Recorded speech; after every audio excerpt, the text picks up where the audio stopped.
lobster and sliced tomatoes. Could one possibly conceive of a more ideal marriage, Watson? Romeo and Juliet were clearly mismated by comparison. Oh, Watson, aren't you going to join me?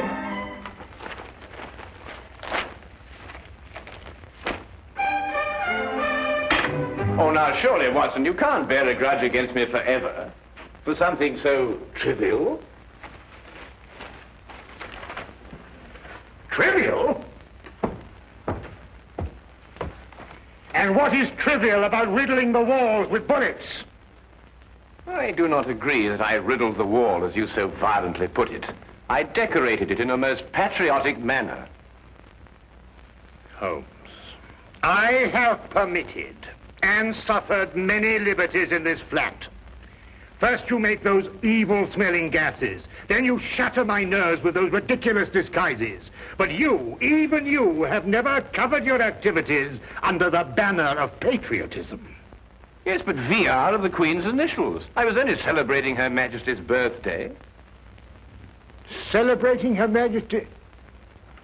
Still, that's no excuse. Well, perhaps I was a little overzealous, but you can't very well blame a man for that. Nevertheless... All right, Watson, I solemnly promise never to do it again. Oh.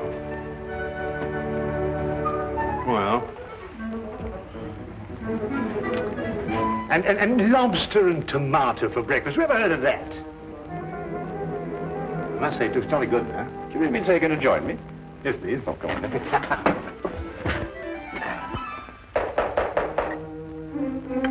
That's strange. I didn't expect her until noon. She must have caught the midnight train. Oh. You'll meet her in a minute. Oh. Now, I wouldn't want her to feel that she was intruding.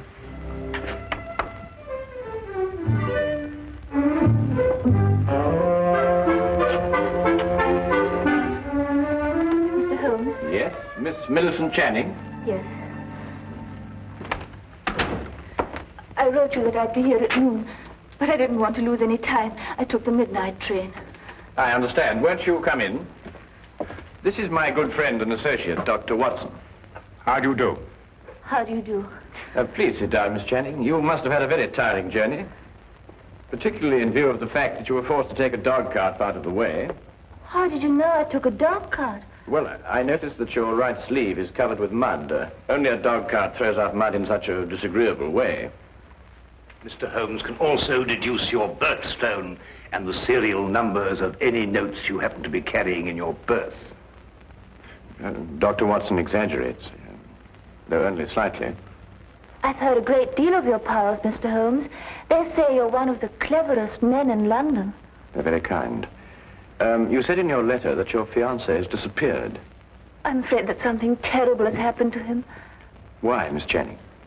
It's all so muddled, so confused. Several days ago, I was expecting him for dinner. He didn't arrive. I was worried, and I went to his lodgings.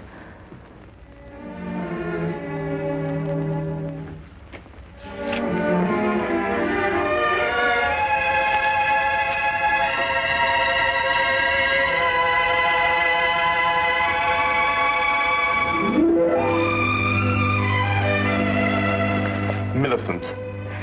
They say of Mom that won't come to the mountain. Good heavens, we had a dinner date. At 8 o'clock. Oh, you must forgive me. I've been so deep in this, it completely slipped my mind. Millicent, how would you like to marry a full professor of English history at London University? I'd much rather marry you, John. I mean me. Well, are you serious? You still have 3 years before you can become a professor. It can happen in a month. Next week, perhaps. But how? Well, you know this research work I've been doing on 14th century English history? Yes? Well, I have reason to believe I've made the most amazing, the most fantastic discovery. Oh, tell me. Not until I put my theory to the test. And if I'm right, I can assure you there will be an immediate cheer for me at the university. And more than that, I'll be famous. Oh, but John, this is unfair, keeping me in the dark like this. I promise you it won't be for long. Tomorrow, I go to see Sir Thomas Greystone at Aberdeen to get his cooperation. He won't refuse because my success will bring him fame also. John, You simply must tell me what... Not another word tonight. I'll tell you everything when I come back the day after tomorrow. Remember, good things come to those who wait. But he didn't come back. Not the day he told me, nor the next day. I wired him at Greystone Castle asking him to explain the delay. I received this answer.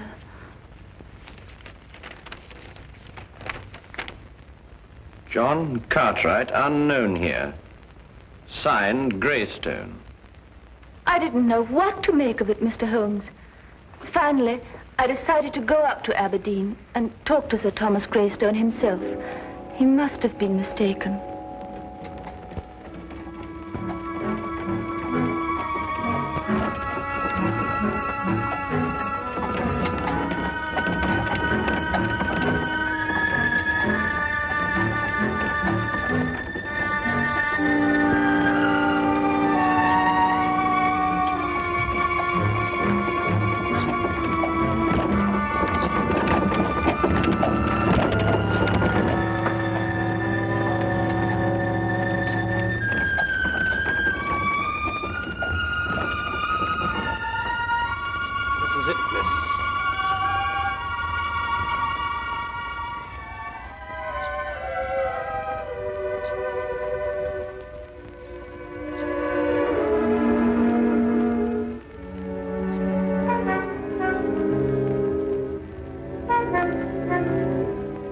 Certainly don't envy you, miss. Why? Is something wrong? Let's say something isn't right. Ever since the Greystones came upon hard times, they become a strange, mysterious pair. Hardly anyone ever comes to see them, and those that do don't waste any time there. If I were you, miss, I'd wait until it's light before I went up. I don't have the time to spare. I'm sure I'll be all right. Suit yourself, miss. Get out.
I'd like to see Sir Thomas Greystone, please.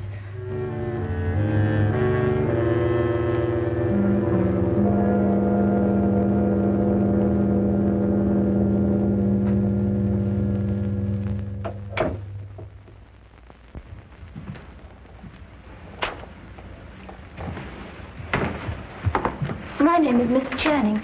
Would you please tell him that... Miss Channing, is it? The lady who sent the telegram? Yes. I hope you don't think me foolish coming here in this way, Sir Thomas. Walter Greystone is my name. Sir Thomas is my father. If you've come to make further inquiries about your Mr. Cartwright, yes, I'd say you were foolish. We've absolutely no knowledge of the gentleman. But I can't understand it. He told me he was coming here to speak to Sir Thomas. About what? About a discovery he made while doing some historical research. He said it was to have brought fame to him and Sir Thomas both. I can assure you, Miss Channing, no one of that nature has been here. No one. But I know he took the 6:10 train on Tuesday. I saw him off. The 6:10 train makes a dozen stops along the way. He could have got off at any one of them. But why? I've no idea, miss. I'm sorry. I'm upset. You see, he's my fiancé. I quite understand, but there's nothing we can do. I'm sorry to have troubled you. One moment, miss. That telegram I sent you cost 2 shillings. I'll thank you to reimburse me. Father! Be quiet. I'm not a charitable institution. Are you Sir Thomas Greystone? I am. You didn't say you were. I didn't say I wasn't. 2 shillings, if you please. Thank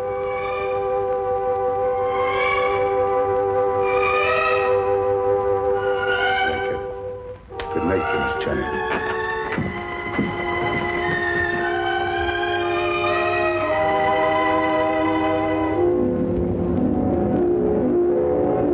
Whatever else I felt about the Greystones, I didn't believe they'd lied to me. Why should they deny they'd seen John? However, as I made my way through the garden, I found this timetable in the bushes. I take it that these notes in the margin are in your fiancé's handwriting, Miss Channing. Yes, Mr. Holmes, they lied. He was there, and for some reason they're trying to deny it.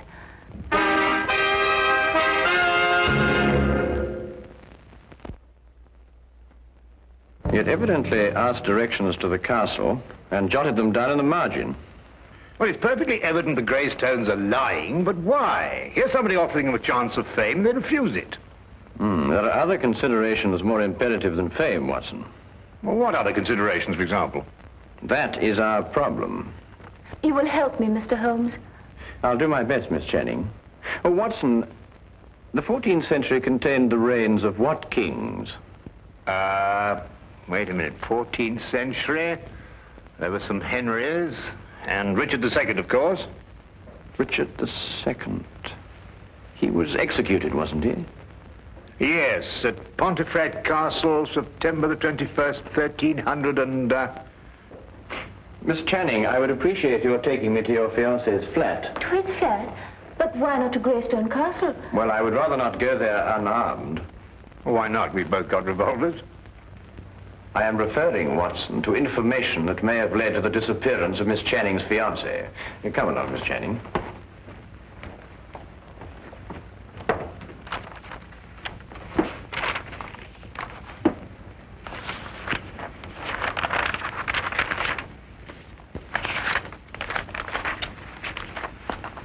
Well, I can't find anything there.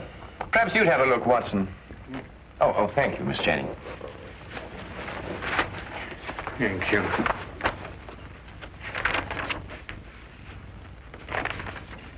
Aha! So this is what Cartwright found so exciting. What is it, Holmes? Well, he certainly deserves his professorship if he understood this. Listen. This pledge unto Richard, I, Richard, do make. To return unto Richard, switcher from Richard I take. Let a Richard look on the northern stair, then 6 and 7 is not fair. Press on and through and tune for 10. Beware thou do not linger then. If thou art in and wist ye moot get out, smite eke the lion upon the snout. Meter and rhyme, perfect. Oh, what's it mean? Well, it's simple enough, Watson. Look here, Holmes, sometimes I think you'd say that a trip to the moon on an umbrella is simple. Yeah.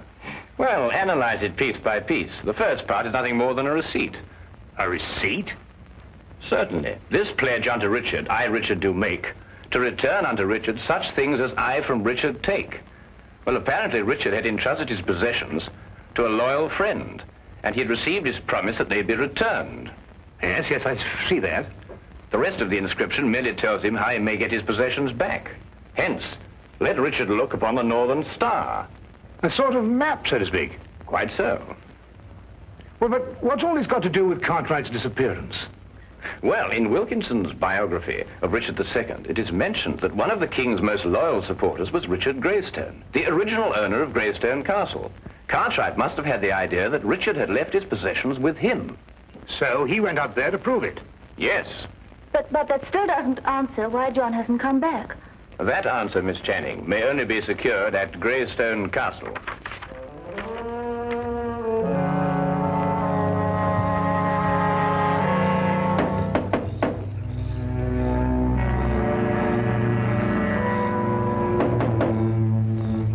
Strange, there appears to be no one here.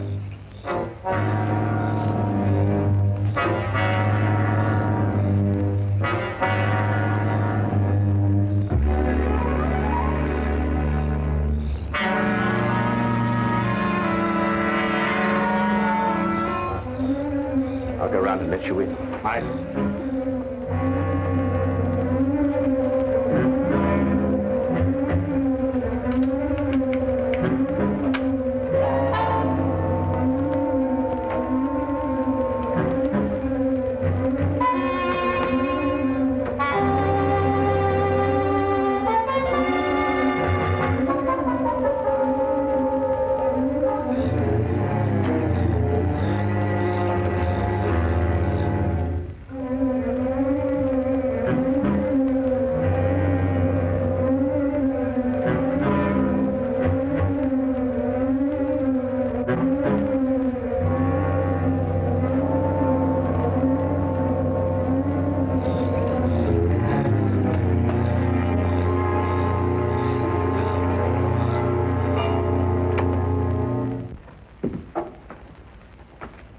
Come along and keep close behind me.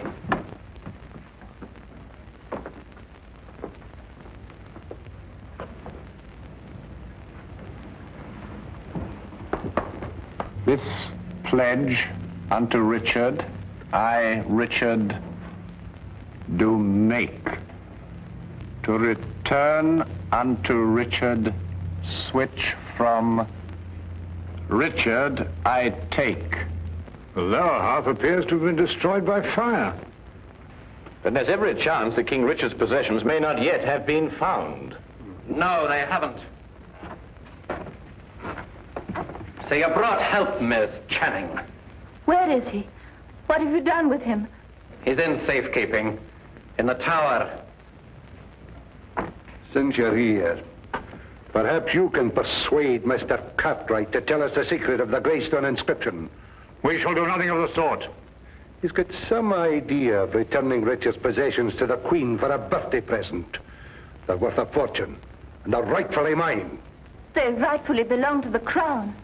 We won't argue rights and wrongs. Weigh this well. If you can't persuade Mr. Cartwright to talk, then not one of you will leave this room alive. In that case, I will not hang my fate on another man's decision. I'll lead you to King Richard's possessions myself. Holmes! Why be killed over a museum piece, Watson? Let's re-examine the pledge. This pledge unto Richard, I, Richard, do make, to return unto Richard the such as from Richard I take.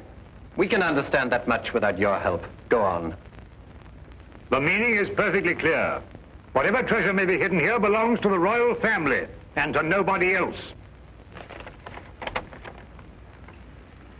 Let Richard look on the northern star. Well, that gives us the direction. Does it? One can look at the North Star from any point in this hemisphere. Your ancestor knew that. He said, let Richard look. And he meant this Richard. In other words, the direction may be found by facing north from this very spot. I am now facing due north. Then 6 and 7 is not far. What does that mean? Merely to pace off 13 steps. 1, 2, 3, 4, 5, 6, 7, 8, 9, 10, 11, 12, 13. Press on and through and down for 10. Press...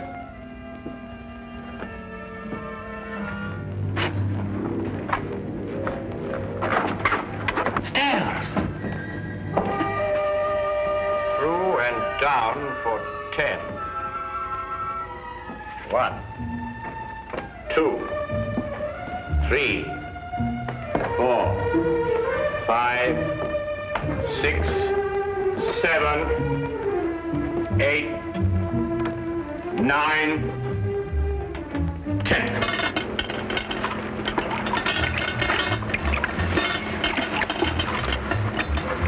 Here it is.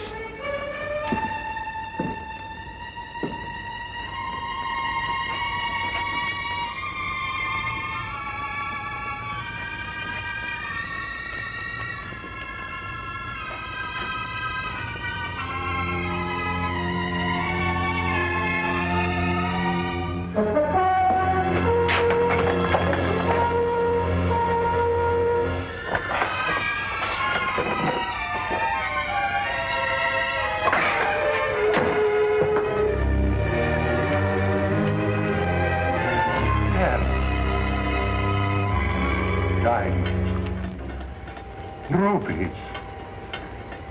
Pearls, at last. I've been waiting for this moment for years.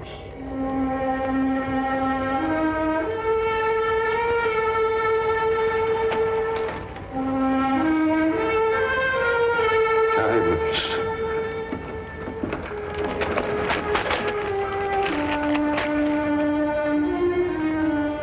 Rubies. And now, if we may go. I'm afraid I can't let you go. But you promised. You take us for fools, you go straight to the authorities. I plan to enjoy this wealth. I don't see how, with or without us.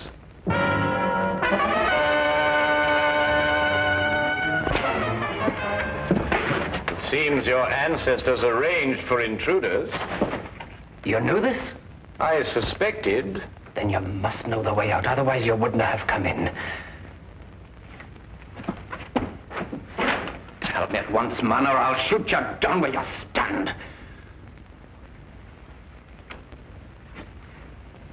While only I have the secret to the door? Half the jewels. Half the jewels for a way out.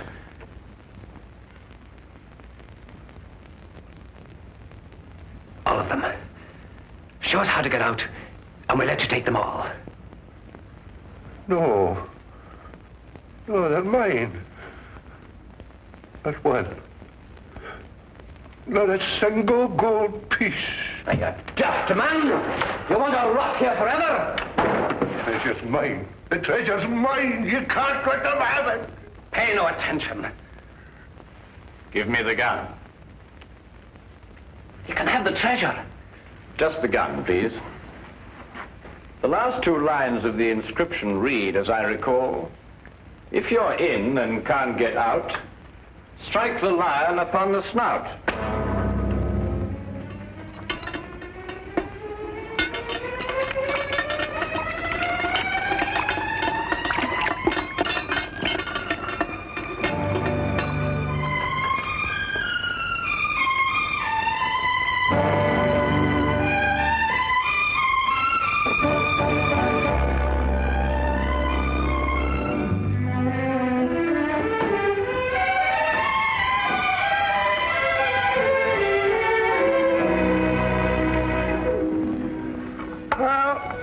Couldn't be better.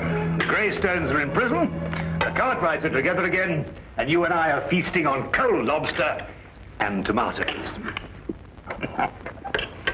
Well, I have a sense of well-being. Haven't you the slightest twinge of conscience, Watson? Conscience? No, why? Well, I noticed the gold piece on your watch chain. You filched it from the treasure room. Filched it? Certainly not. I made an application for it from the ministry. Oh, did you? Well, that was very enterprising of you, Watson. Yes. Why don't you do the same thing, Holmes? After all, don't you want a souvenir? I have one. Oh, bad.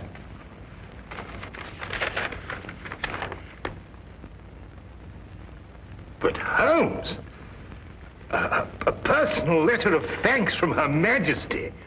Why, Holmes, congratulations. Well done. Oh, thank you, Watson.